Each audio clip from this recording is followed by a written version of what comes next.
Hi friends, എല്ലാവർക്കും പുതിയൊരു വീഡിയോയിലേക്ക് സ്വാഗതം. അപ്പം നമ്മളിന്ന് ചെയ്യാൻ പോകുന്ന വീഡിയോ പഴയകാല മലയാള സിനിമയിലെ ഒരു മഹാനടനായ ബാലൻ കെ നായരെ പറ്റിയുള്ളൊരു വീഡിയോ ആണ്. 1933 ഏപ്രിൽ 4 കോഴിക്കോട് ജില്ലയിലെ ചേമഞ്ചേരി എന്ന സ്ഥലത്ത് രാമൻ നായർ ദേവകിയമ്മ ദമ്പതികളുടെ മകനായാണ് ബാലൻ കെ നായർ ജനിച്ചത്. സിനിമാ അഭിനയത്തിന് മുൻപ് അദ്ദേഹം കോഴിക്കോട്ട് ഒരു മെക്കാനിക്കായി ജോലി ചെയ്തു.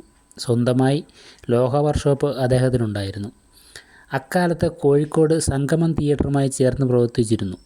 ഷൊർണൂർ സ്വദേശിനിയായ ശാരദയെ വിവാഹം കഴിച്ചതിന് ശേഷം അദ്ദേഹം ഷൊർണൂരിലേക്ക് താമസം മാറി.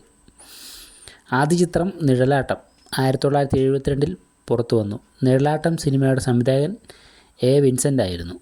അഭിനയ രംഗത്ത് സജീവമാകുന്നതിന് മുമ്പ് അദ്ദേഹം ബോളിവുഡിൽ ദേവാനന്ദിൻ്റെ സ്റ്റണ്ട് ഡ്യൂപ്പായിരുന്നു. പിന്നീട് സിനിമയിൽ സജീവമായ അദ്ദേഹം മലയാളത്തിൽ 300-ലേറെ ചിത്രങ്ങൾ അഭിനയിച്ചിട്ടുണ്ട്. ഇതിൽ ഭൂരിഭാഗവും വില്ലൻ കഥാപാത്രങ്ങളായിരുന്നു.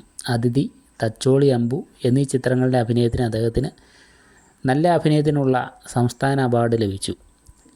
ഓപ്പോൾ എന്ന ചിത്രത്തിൽ പരിവർത്തനം വന്ന സൈനിക ഓഫീസറുടെ കഥാപാത്രത്തിന് ബാലൻ കെ നായർക്ക് 1981 മികച്ച നടനുള്ള പരമോന്നത ബഹുമതിയായ ഭരത് അവാർഡ് ലഭിച്ചു. ആറാട്ട്, തച്ചോളി അമ്പു, അങ്ങാടി, തുഷാരം, വളർത്തുമൃഗങ്ങൾ, ഈ നാട്, മൂർഖൻ, കോളിളക്കം, ആൾക്കൂട്ടത്തിൽ തനിയെ, 1921, ആര്യൻ, ഒരു വടക്കൻ വീരകഥ എന്നിവ ബാലൻ കെ നായരുടെ പ്രശസ്തമായ ചിത്രങ്ങളിൽ ചിലതാണ്.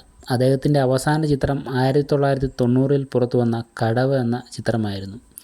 ഒരു തോണിക്കാരൻ്റെ വേഷമായിരുന്നു ഇതിൽ ബാലൻ കെ നായർക്ക്.